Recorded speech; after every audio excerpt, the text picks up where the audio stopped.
আজকে অনুষ্ঠানের শুরুতেই আমরা অতিথিবর্গকে মঞ্চে আহ্বান জানাবো। এবারে আমরা বরণ পর্ব শুরু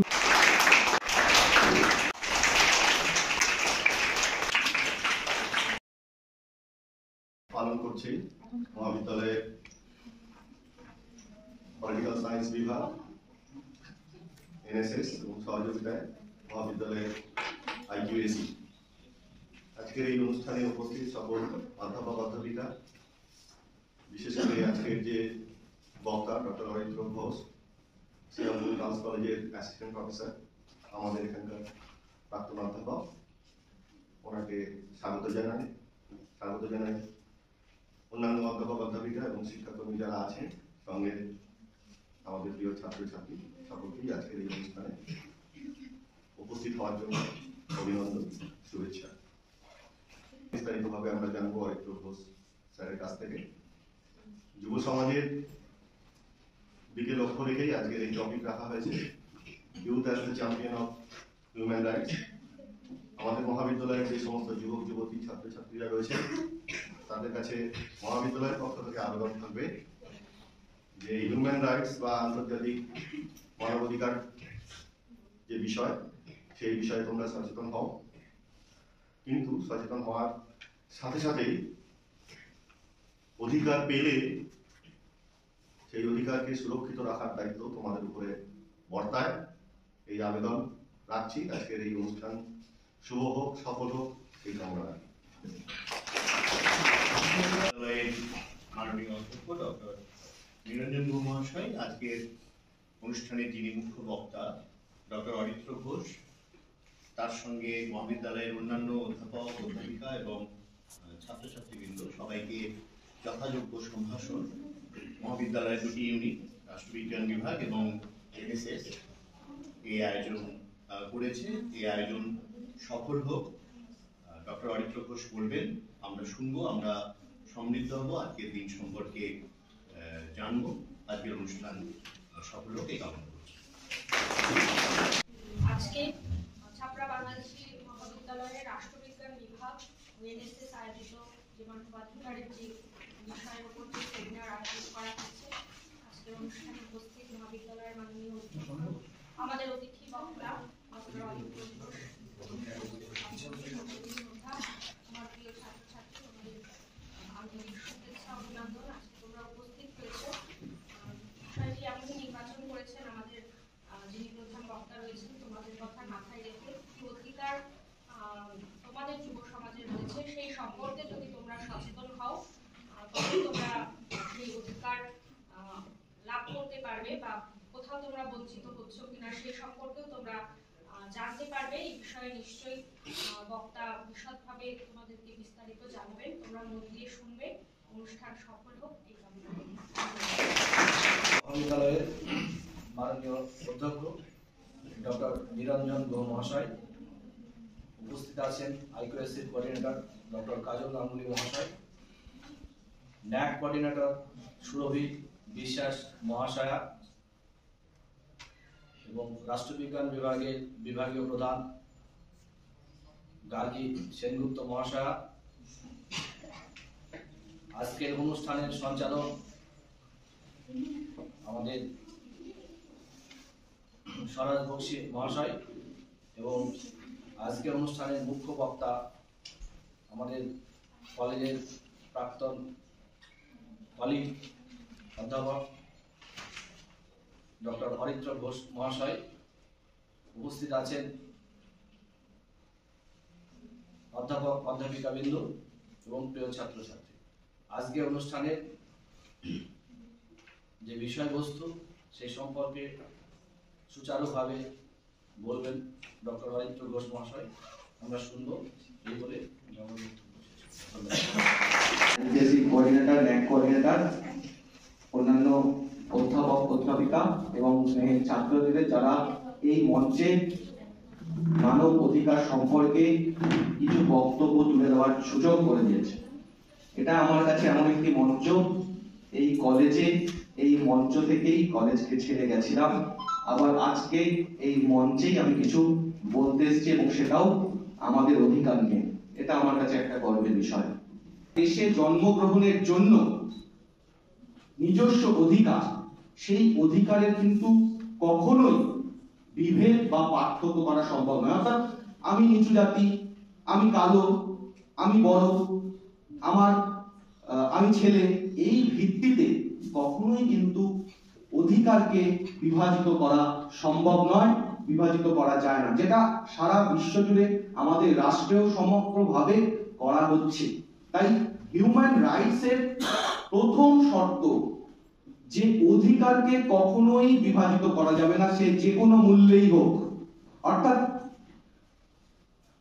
ডিসক্রিমিনেশন সবথেকে বড় শত্রু অধিকারের। অধিকারকে কিন্তু কখনোই আমরা ডিসক্রিমিনেট করতে পারবো না। এটা আমি খুব জোর দিয়ে ডিসক্রিমিনেশনের কথা তুলে ধরছি এই কারণে, কারণ আমরা এই কক্ষ ছেড়ে বাড়িতেই প্রবেশ করব এবং বাড়িতে গিয়েই আবার ডিসক্রিমিনেশন হবে।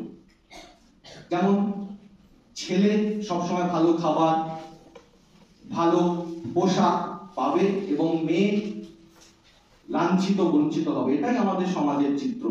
এটা ছেলেদের জন্য বিশেষ করে বলা, তোমরা কারো দাদা, কারো ভাই, পরবর্তীতে কারো স্বামী হবে, তোমরা কিন্তু নিজেরা উদ্যোগ নিয়ে এই ডিসক্রিমিনেশনটাকে সরানোর চেষ্টা করবে। এটার জন্যই এই ধরনের অনুষ্ঠানগুলো করা হয় ছাত্রদের জন্য, ছাত্রীদের জন্য, যে এই ডিসক্রিমিনেশন যখন থাকছে তার মানে তোমরা হিউম্যান রাইটসকে ভায়োলেট করছো। তুমি যেটা পাওয়ার যোগ্য অন্যজন সমানভাবে সেটা পাওয়ার যোগ্য। তার মানে আমি যখন একজনকে হিউমিলেট করছি, লাঞ্ছিত করছি, বঞ্চিত করছি, তার মানে আমি তার মানব অধিকারকে ক্ষুণ্ণ করছি। এই জায়গা থেকে আমাদের ধীরে ধীরে বেরিয়ে আসতে হবে। নেক্সট, অর্থাৎ আমরা এই অধিকারের কথা বলছি, অধিকার কি দেখতে পাচ্ছি? অধিকার কিন্তু দেখা যায় না, কারণ অধিকারকে উপলব্ধি করতে হয়। আমার কাছে কতটা অধিকার আছে, একটা পরিবারের মধ্যে সদস্যদের কতটা অধিকার আছে, কার কতটা অধিকার আছে, সেটা কিন্তু সবসময় লিখিত থাকে না। সেগুলো আমরা বুঝতে পারি। এবং একজনের বেশি অধিকার থাকা মানেই অন্যজনের কম আছে, তাই জন্যই তো ডিসক্রিমিনেশন আছে। এই ইকুয়ালিটিটা কিন্তু আমাদের অধিকারের মধ্যে ধীরে ধীরে ধীরে ধীরে নিয়ে আসতে হবে, তবেই আজকের দিনের যথার্থতা প্রকাশ পাবে। Next, rights for assembly, rights for association, movement, speech, religion, information, press, thought, এগুলো সবই কিন্তু আমাদের অধিকারের মধ্যে পড়ে। যে আমি এখানে বক্তা হিসেবে বলছি মানে ওই পাশ থেকে কেউ কিছু বলতে পারবে না প্রশ্ন, এটা কিন্তু হতে পারে না। আমি যদি কিছু ভুল বলি তাহলে ওই পাশ থেকে অবশ্যই প্রত্যেকের বলার অধিকার আছে, এটা নয় স্যার এইটা ঠিক, এটা আমার পরিবারে হয় না, আপনি যেটা বলছেন আপনি তাহলে ভুল বলছেন। আমি কিন্তু তাকে যুক্তি দিয়ে পুনরায় বোঝানোর চেষ্টা করব যে আমি এটা এইভাবে বলার চেষ্টা করেছি। অর্থাৎ এই রাইটস ফর স্পিচ, এটা কিন্তু ধীরে ধীরে আমাদের সমাজে হারিয়ে আসছে। বলতে দেওয়া হবে না, এটাই আস্তে আস্তে কিন্তু দেখা যাচ্ছে। সমাজ ব্যবস্থা যদি তোমরা লক্ষ্য করো দেখবে বলতে দেওয়ার অধিকারকে কেড়ে নেওয়া হচ্ছে, চিন্তা করার অধিকারকে কেড়ে নেওয়া হচ্ছে। কেমন যে একটা খুব বড় আর্ট, সেটা হচ্ছে কার্টুন। কার্টুনের মাধ্যমে হাসির ছলে, কৌতুকের ছলে এমন অনেক কিছু প্রকাশ করা হয় যেটা খুব বড় একটা চিন্তাকে প্রকাশ করে। ধীরে ধীরে এই কার্টুন গুলোকেও কিন্তু রদ করার চেষ্টা করছে, কারণ কারো কারো সেইটাতে অসুবিধা হচ্ছে, কারণ এমন একটা প্রতিবাদ আসছে যেই প্রতিবাদটা খুব নিশ্চুপে হচ্ছে। তাহলে এগুলো কিন্তু আমাদের অধিকার, এবং এই অধিকারগুলো রক্ষা করার জন্যই এই হিউম্যান রাইটস এবং তার যে নির্দিষ্ট অ্যাক্ট আছে, হিউম্যান রাইটস অ্যাক্ট 1993, 1993 সালে ভারতবর্ষে এই আইনটা পাস হয়েছে, যেটা সম্পর্কে হয়তো আমরা অনেকেই জানি না, কিন্তু এটা আইন হিসাবেও রয়েছে। আজ থেকে স্বরাজ বলেছে 1948, 1945 এর কথা, সেখানে কিন্তু মানব অধিকার এই বিষয়ে এতটা সোচ্চার মানুষ হয়নি, কারণ মানব অধিকার যে হতে পারে সেই ধারণাই মানুষের কাছে ছিল না। প্রথম এই ধারণা নিয়ে এলো UNHRC, United nation human rights commission. এই কমিশন প্রথম সারা বিশ্বে বোঝানোর চেষ্টা করলো মানব অধিকারকে রক্ষা করা প্রয়োজন। এটা শুধু আমার কথা না, এটা তোমার কথা, ছাত্রছাত্রীদের কথা। তাদেরও কিন্তু একটা অধিকার আছে, সেই অধিকারটাও রক্ষা করা প্রয়োজন।